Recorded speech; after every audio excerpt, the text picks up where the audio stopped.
الحمد لله رب العالمين والصلاة والسلام على سيد المرسلين وعلى آله وأصحابه أجمعين. أما بعد فقد قال الله تعالى في القرآن العظيم وفي الفرقان المجيد: فأعوذ بالله من الشيطان الرجيم. بسم الله الرحمن الرحيم. ومن نعمره نكسه في الخلق أفلا يعقلون. صدق الله العظيم العظيم.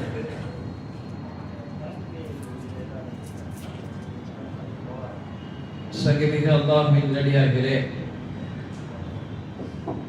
இன்று ஓதிய தராபீனுடைய சூறாக்களில் மிக முக்கியமான ஒரு சூறா மட்டுமல்ல, நாமெல்லாம் அதிகம் தெரிந்த ஒரு சூரா யாசின். சூரா யாசினில் அல்லாஹ் ஒரு வசனத்தில் இப்படி பேசுகிறான்: وَمَنْ نُعَمِّرْهُ نَكِّسْهُ فِي الْخَلْقِ أَفَلَا يَعْقِلُونَ.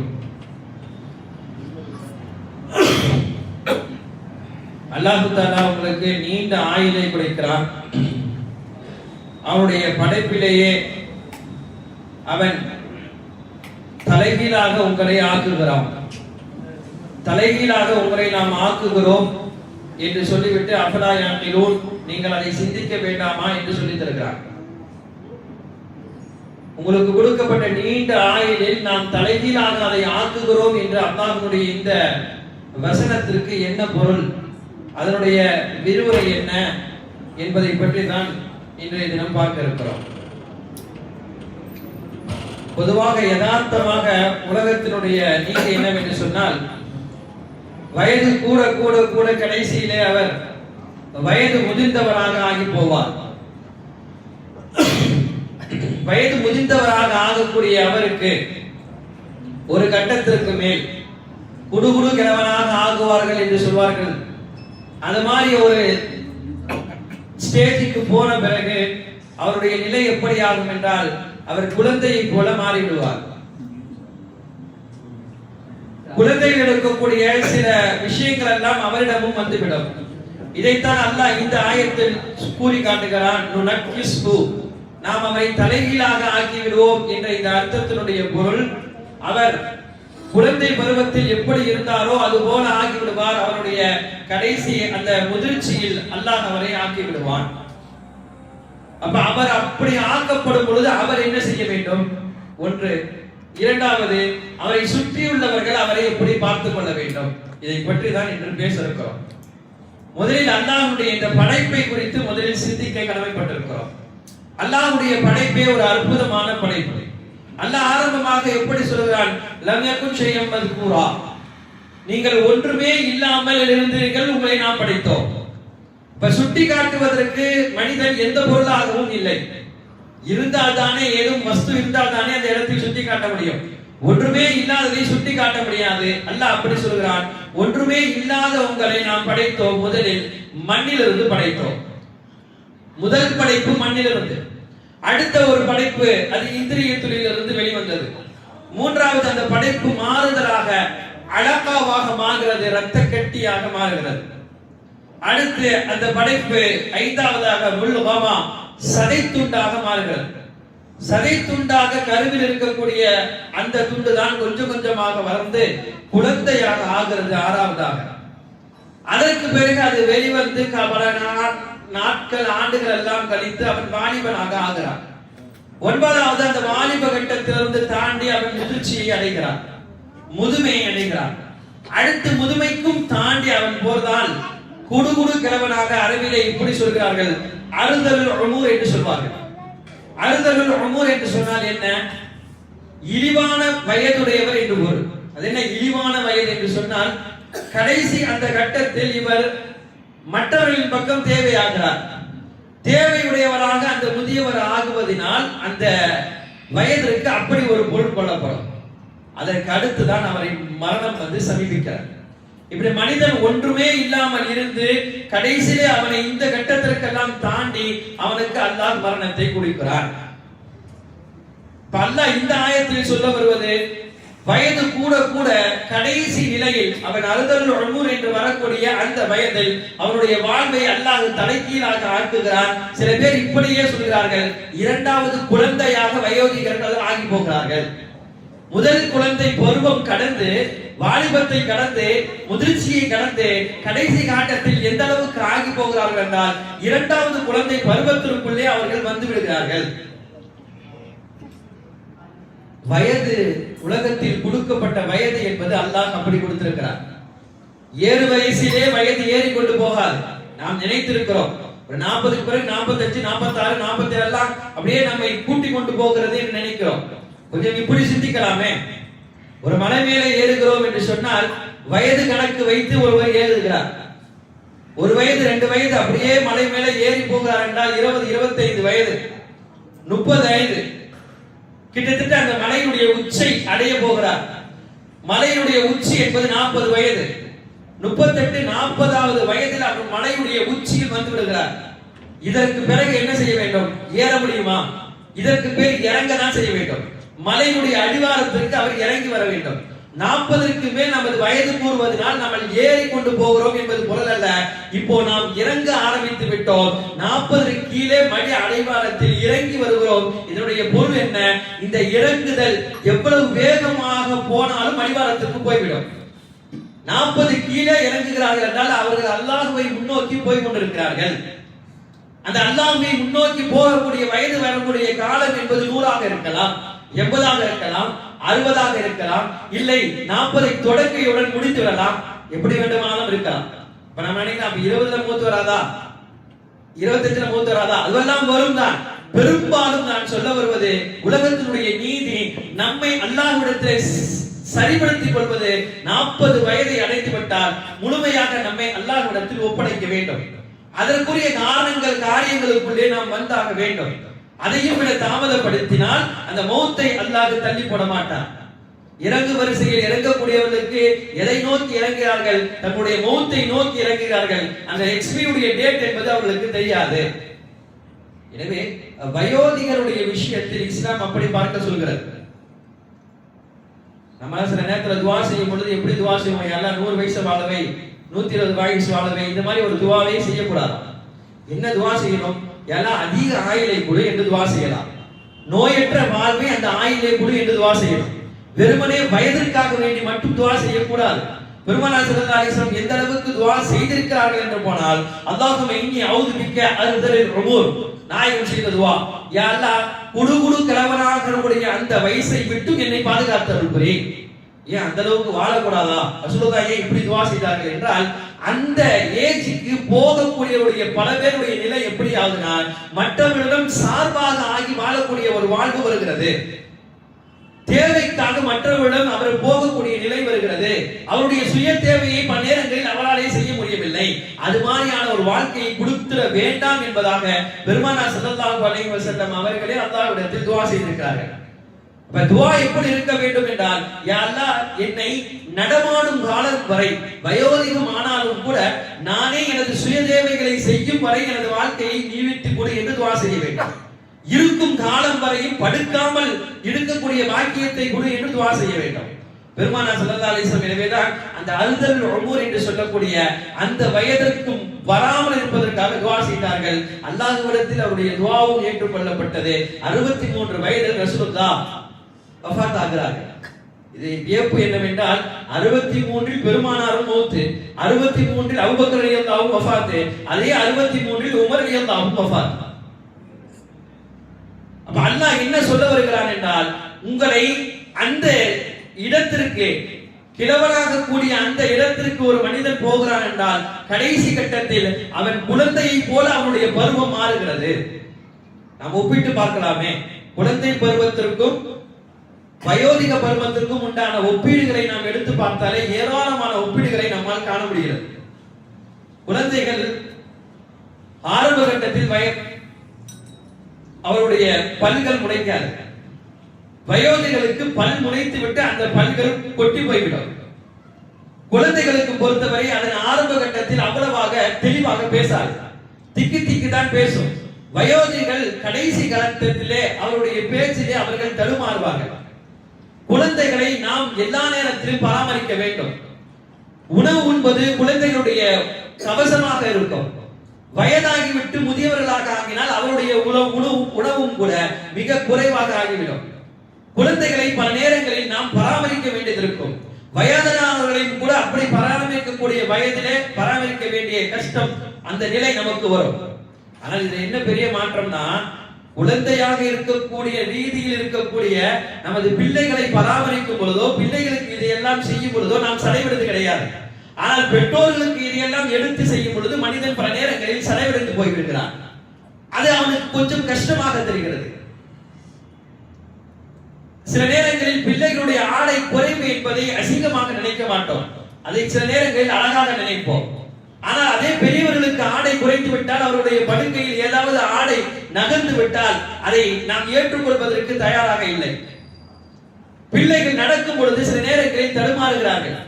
வயோதிகர்களும் கூட அவர்கள் வயது வந்த பிறகு நடக்கும் போது நடையிலே தடுமாற்றம் உள்ளவர்களாக ஆகிறார்கள். இப்படி ஏராளமான ஒத்து போகக்கூடிய விஷயங்களை சொல்லலாம். குழந்தை பருவம், வயோதிக பருவம், கடைசியிலே அல்லாஹ் என்ன சொல்ல வருகிறான்? இந்த வயோதிக பருவம் என்பது ஆரம்பத்தில் நான் அவனுக்கு கொடுத்த குழந்தை பருவமாக அவனை மாற்றுகிறது என்று சொன்னால், இப்போது சுற்றி இருப்பவர்கள் எப்படி நீங்கள் குழந்தைகளை அனுசரிக்கிறீர்களோ அதுபோல இந்த பெரியவர்களையும் நீங்கள் அனுசரிக்க வேண்டும். விட்டு விடக்கூடாது, வீட்டினுடைய ஒரு ஓரத்தில் உட்கார வைத்து விடக்கூடாது. அவர்களை அனுசரித்து பிள்ளைகள் வாழ வேண்டும். பெருமானார் ஸல்லல்லாஹு அலைஹி வஸல்லம் ஒரு ஹதீஸில் இப்படியே சொல்வார்கள், அல் பரக்கத்து மஅ அகாபிருக்கும். உங்களுடைய பரக்கத்தை நீங்க எங்கெல்லாமோ தேடுறீங்க, வீட்டில் இருக்கக்கூடிய பெரியவரிடம் உங்களுடைய பரக்கத்தை நீங்கள் தேடுங்கள், அங்குதான் பரக்கத்து இருக்குது. இன்னைக்கு என் தந்தை தாய்க்காக நான் எல்லாம் செய்ய தயார், அவர்கள் கேட்பதை எல்லாம் வாங்கி கொடுக்க தயார், அவர்களை எங்க கூட்டிட்டு போகணுமோ அந்த இடத்துக்கு கூட்டிட்டு போவதற்கு நான் தயார், அவர்களுக்கு ஏதாவது ஒன்றால் மருத்துவமனையில் அவர்களை ஒப்படைக்க, அவர்களுக்கு பார்ப்பதற்கு நான் தயார், எல்லாவற்றுக்கும் நான் தயார். ஆனால் அவர்கள் இதையெல்லாம் கேட்கிறார்கள் என்றால் இதையெல்லாம் அவர்கள் கேட்கவில்லை. அப்ப பெற்றோர்கள், முதியவர்கள் என்ன கேட்கிறார்கள் என்றால், சில மணி நேரங்கள் அந்த பெற்றோர்கள் சொல்வதை தனது மகனோ மகளோ கேட்க வேண்டும் என்பதை விரும்புகிறார்கள், தன்னுடன் இருக்க வேண்டும் என்பதை முதியவர்கள் விரும்புகிறார்கள். ஆனால் பிள்ளைகள் அதை விரும்புவதில்லை. எனது நேரங்கள், எனது ஷெட்யூல் என்று அவர்கள் ஓடிக்கொண்டே இருக்கிறார்கள். ஆனால் அந்த பெரியவர் என்ன நினைக்கிறார்? என் மகன் கொஞ்ச நேரம் எனக்கு நேரம் கொடுத்து உட்கார்ந்து என்னிடம் பேச மாட்டானா? நான் அந்த காலத்தில் எனது பிள்ளையிடம் பேசியதை போல இப்போதும் பேச வேண்டும் என்று ஆர்வப்படுகிறேன், ஆசைப்படுகிறேன். எனது பேர குழந்தைகள் ஏதாவது தவறு செய்தால் அந்த தவறை கண்டிக்க வேண்டும் என்று நான் ஆசைப்படுகிறேன். என் பிள்ளை அதை கண்டிக்கிறானா? கண்டிக்கிறான் என்றால் எனது வளர்ப்பு சரியான வளர்ப்பு. வெறுமனையே பெற்றோர்களுக்கு கேட்டதையெல்லாம் வாங்கி தருவதனால் அவர்கள் மனம் மகிழ்கிறார்கள் என்று நினைத்துக் கொண்டால் அதில் நாம் ஏமாறுகிறோம் என்றுதான் பொருள். அவருடைய உள்ளம் எதை கேட்கிறதோ அந்த இடத்திலே மகனாக அவன் வந்து நிற்க வேண்டும். அதைதான் இஸ்லாம் சொல்லி தருகிறது. எனவேதான் அல்லாஹ் தஆலா குர்ஆனிலே என்னென்ன வார்த்தைகள் எல்லாம் வைத்து சொல்கிறான், நீங்கள் பெற்றவர்களை சீ என்று கூட சொல்லிவிடாதீர்கள். நம்ம என்ன நினைக்கிறோம், சீன்னு சொல்ற வார்த்தையை ரொம்ப அருவருப்புத்தனமா ஒரு கட்டத்துக்கு மேல போகும்போதுதான் அந்த வார்த்தை வருது, அதைத்தான் அல்லாஹ் இங்க சொல்றான் நம்ம நினைக்கிறோம். ஆனால் அப்படி கிடையாது. அடச்சி என்ற இந்த வார்த்தைக்கு அர்த்தமே செயலாக்கத்தில் நீங்கள் அவர்களை சரிவர கவனிக்கவில்லை என்றால் சீ என்று சொல்லுகிறீர்கள், அவருடைய சொல்லுக்கு மறுத்து பேசுகிறீர்கள் என்றால் சீ என்று சொல்லுகிறீர்கள், அவருடைய குரலை விட உங்களுடைய குரல் உயர்கிறது என்றால் இந்த இடத்தில் நீங்கள் அவர்களை சீ என்ற வார்த்தையால் சொல்கிறீர்கள். இதுவெல்லாம் அந்த ஆயத்திற்குள்ளே அடங்கும். 4 விஷயங்கள் பெற்றோருடைய விஷயத்தில், முதியவருடைய விஷயத்தில் அல்லாஹ் பேசுகிறார்.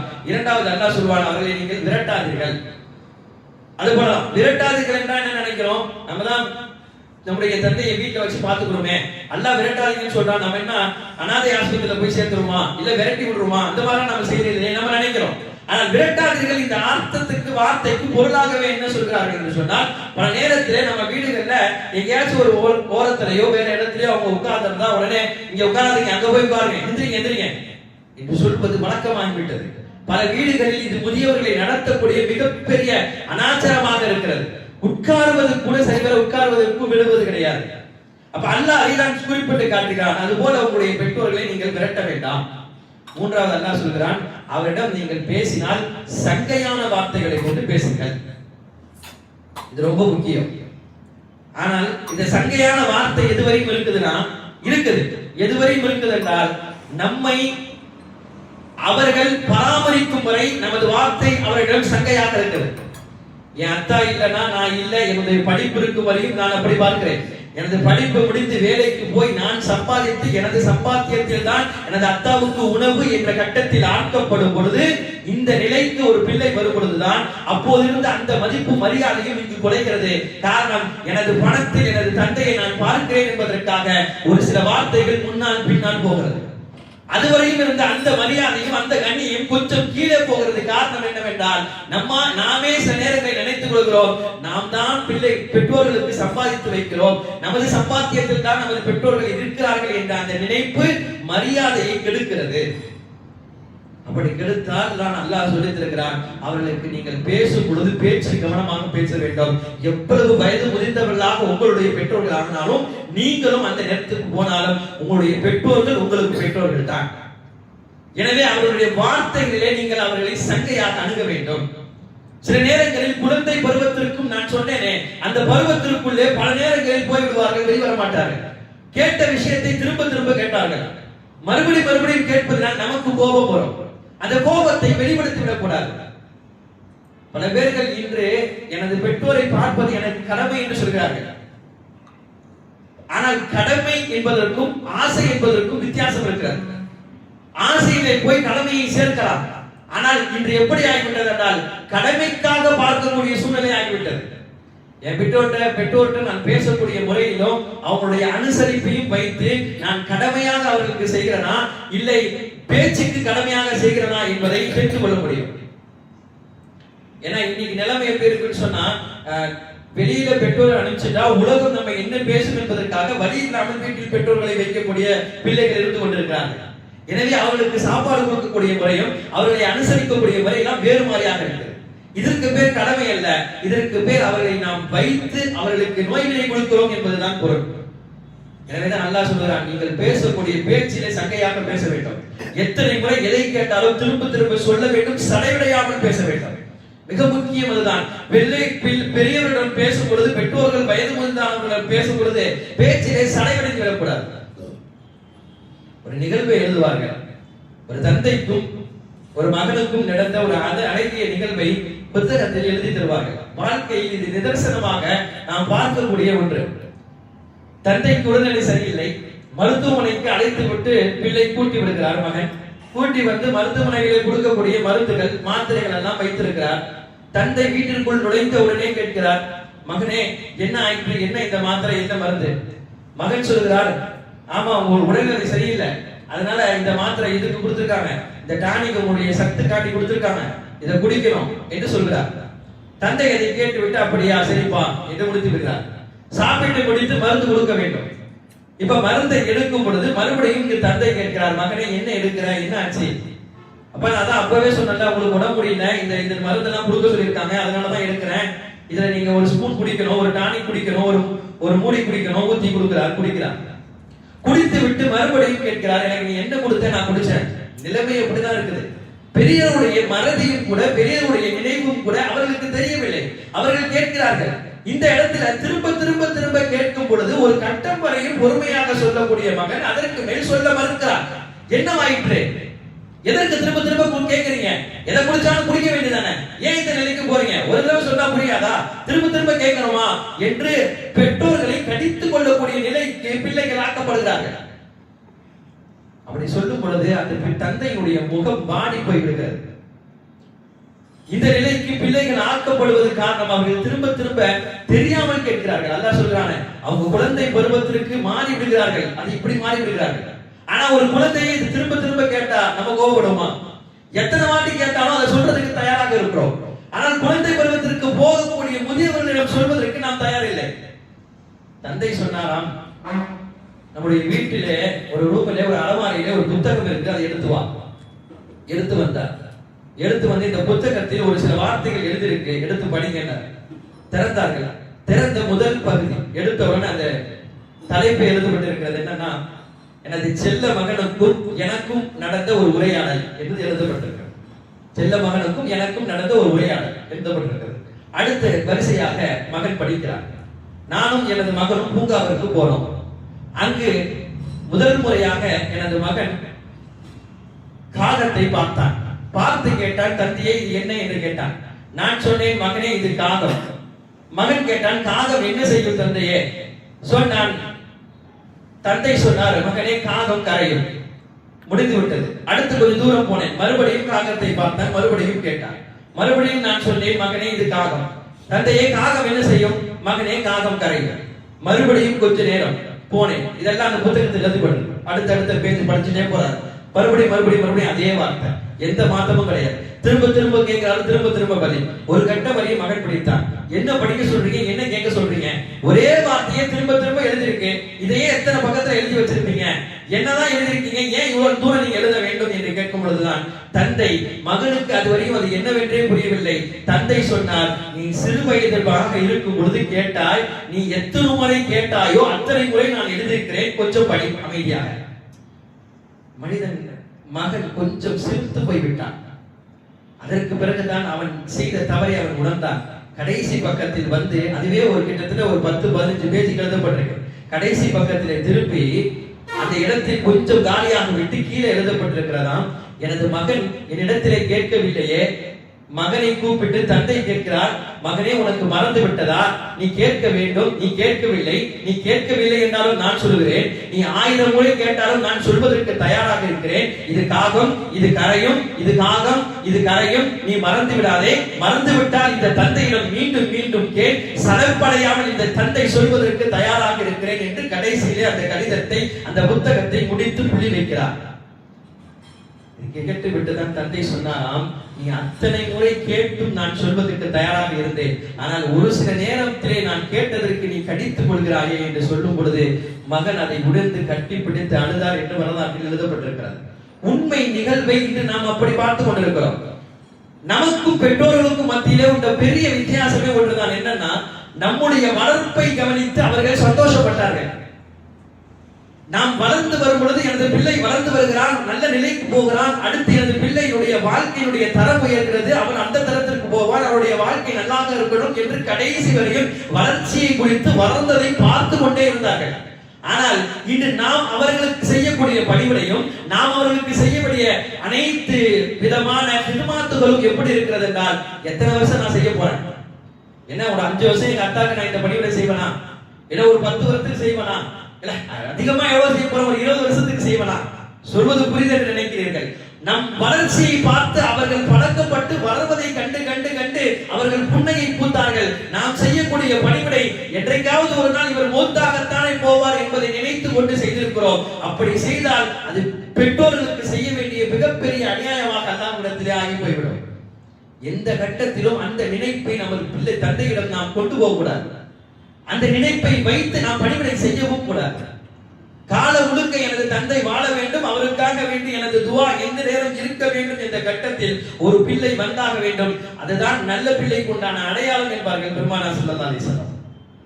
எனவே முதியவர்களை கவனிப்பதுடைய விஷயத்தில் அதிகம் கவனம் செலுத்த வேண்டும். கால்நாட்களில் நமக்கு வரக்கூடிய இந்த தவறுகளை எல்லாம் நாம் சரிப்படுத்திக் கொள்ள வேண்டும். பெருமானார் ஸல்லல்லாஹு அலைஹி வஸல்லம் முதியவர்களை கவனித்து ஏராளமான சலுகைகளை கொடுத்தார்கள் இஸ்லாத்தில். ஒரு தடவை முஆஸ் ரலியல்லாஹு அன்ஹு ஃபஜ்ரை நீண்டமாக தொழுகை நடத்தி விட்டார்கள். சில சஹாபாக்கள் வந்தே சொன்னார்கள், யா ரசூலுல்லாஹ் ரொம்ப நீண்டமாக ஃபஜ்ருடைய தொழுகையை முஆஸ் நடத்துகிறார் என்று சொன்னவுடன் பெருமானார் ஸல்லல்லாஹு அலைஹி வஸல்லம் முஆஸ் ரலியல்லாஹுவை கூப்பிட்டார்கள். கூப்பிட்டு சொன்ன வார்த்தை என்னன்னா, என்ன முஆஸ், உனக்கு பின்னால் வயோதிகர்கள் இருப்பார்கள், வயோதிகரை கவனித்து உனது தொழுகை இருக்க வேண்டும். ஒரு இமாமுடைய மிகப்பெரிய பண்பும் அவருக்கு இருக்க வேண்டிய பொறுப்பும் என்னவென்று சொன்னால், பின்னாளருடைய கவனித்துதான் அவருடைய தொழுகையை அவர் நடத்த வேண்டும். பின்னால் வயோதிகர் இருப்பார்கள், பின்னால் முடியாதவர்கள் இருப்பார்கள், பின்னால் நோயாளிகள் இருப்பார்கள். இப்படி எல்லாம் இருந்தால் ஃபஜ்ருடைய தொழுகையாக இருந்தாலும் சூராவை சுருக்க வேண்டும். யாரையும் கஷ்டப்படுத்தி கொண்டு அந்த தொழுகையை நடத்த வேண்டும் என்பது இஸ்லாத்தில் சட்டம் கிடையாது. ஒரு இமாமுக்கு பெருமானார் ஸல்லல்லாஹு அலைஹி வஸல்லம் எப்படி தொழுகையை நடத்த வேண்டும் என்பதை சொல்லித் தருகிறார்கள்.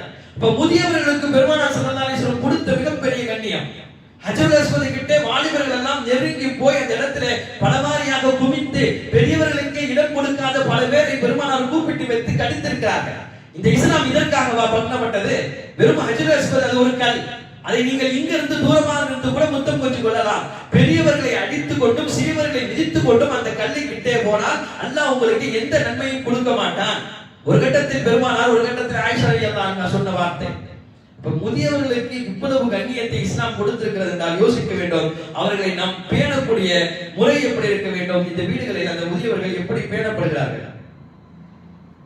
எனவே முதியவருடைய விஷயத்தில் திரும்ப திரும்ப சொல்லக்கூடிய வார்த்தை ஒன்றுதான், அவர்களை அனுசரிக்க வேண்டும், அவர்களை தனிமையில் விட்டுவிடக் கூடாது. தனிமை உலகத்தில் யாராலும் ஜீர்ணிக்க முடியாத மிகப்பெரிய ஆபத்து, அது மிகப்பெரிய நோய். தனிமை என்ற நோய்க்குள் மட்டும் அவன் போய்விட்டால் அவனுக்கு வேறு ஒரு பெரிய நோயே தேவை கிடையாது. எனவேதான் தனிமையிலே பெற்றோர்களை விட வேண்டாம் என்று சொல்கிறார்கள். பெற்றோருடன் யாரையாவது நாம் வைக்க வேண்டும், கொஞ்ச நேரம் அவரிடம் பேசுவதற்காக யாரையாவது ஏற்படுத்த வேண்டும். பெற்றோருடைய தனிமையில் ஆக்கப்பட்டால் நாளை கபரிலே அல்லாஹ் அவனை தனிமையிலே ஆக்கி விடுவான். கபரே ஒரு தனிமை தான். ஆனால் அந்த தனிமையிலே மனிதன் எப்போது தனிமையை உருவான் என்று சொன்னால், உணர்வான் என்று சொன்னால், உலகத்தில் தனது பெற்றோர்களை சரிவரை பார்க்காதவன் மறுமையிலே கபரிலே தனிமையிலே உணர்வான். பெருமானார் ஸல்லல்லாஹு அலைஹி வஸல்லம் மௌத்தை யாராலும் தடுக்க முடியாது, ஆனால் தள்ளி போட முடியும். ரசூலுல்லாஹ் சொன்னார்கள், மௌத் வருதுன்னா அந்த மௌத் அல்லாஹ் எனக்கு 60 வயசுல எடுத்திருக்கானா, அந்த 60 வயசுல தாண்டி அந்த மௌத்தை எனக்கு தள்ளி போட முடியும், ஆனால் எனக்கு மௌத்தே வர முடியாதுன்னு சொல்ல முடியாது. மௌத்தை தள்ளி போடுவதற்காக 2 விஷயத்தை ரசூலுல்லாஹ் சொன்னாங்க. மௌத்தை தள்ளி போடுவதற்காக ஒன்று நாயகம் சொன்னார்கள், உங்களுடைய உறவுகளை நீங்கள் பேணிக் கொள்ளுங்கள், நீங்கள் உறவுகளை பேணினால் அல்லாஹ் உங்களுடைய மௌத்தை தள்ளி போடுவான். உங்களுடைய துஆவிலே அதிகமாக நீங்கள் அல்லாஹ்விடத்திலே நீண்ட ஆயுளும் நல்ல ஆரோக்கியத்தை கொடுக்க வேண்டும் என்று துஆ செய்யுங்கள், உங்களுடைய துஆவினால் உங்களுடைய மௌத்தை தள்ளி போடுவான். அதே போல ரசூலுல்லாஹ் சொன்னார்கள், பெற்றோர்களை நீங்கள் பேணுவதன் மூலமாக, வயோதிகர் போடுவதன் மூலமாக எப்படி அல்லாஹ் உங்களுக்கு மௌத்தை தள்ளி போடுகிறானோ, அதுபோல நீங்கள் வயோதிகராக ஆகும் பொழுது உங்களை அனுசரிக்கவும் உங்களை பராமரிக்கவும் அல்லாஹ் தஆலா உங்களுடைய பிள்ளைகளை வைத்திருப்பான். நான் எனது பெற்றோர்களை சரிவர அனுசரிக்கவில்லை, அவர்களை ஒரு ஓரத்தில் வீட்டில் உட்கார வைத்து விட்டேன் என்றால் நாளைய தினம் எனது பிள்ளை என்னை ஒரு ஓரத்தில் உட்கார்ந்து வைத்து விடுவான், என்னை அவன் அனுசரிக்க மாட்டான். இது ரசூலுல்லாஹி ஸல்லல்லாஹு அலைஹி வஸல்லம் வாழ்க்கை மட்டுமல்ல, நிதர்சனமாக நாம் உலகத்தில் அதை கண்கூடாக பார்த்து கொண்டிருக்கிறோம். எனவே பெருமானார் ஸல்லல்லாஹு அலைஹி வஸல்லம் அவர்கள் முதியோர் விஷயத்தில் எவ்வளவு அனுசரணையாக நடந்து கொள்ள வேண்டும் என்று சொன்னார்களோ, அல்லாஹ் தஆலா இந்த வயோதிக பருவத்தை எப்படி குழந்தை பருவத்துடன் ஒப்பிட்டு பேசுகிறானோ அதையெல்லாம் நாம் விளங்கி வரக்கூடிய காலங்களிலே நமது பெற்றோர்களையும் முதியோர்களையும் அதிகமாக கவனிக்கக்கூடிய வாக்கியத்தை நம் அனைவருக்கும் அல்லாஹ் தந்தருள் புரிவானாக. வாஹிரு தஅவானா அல்ஹம்துலில்லாஹி ரப்பில் ஆலமீன்.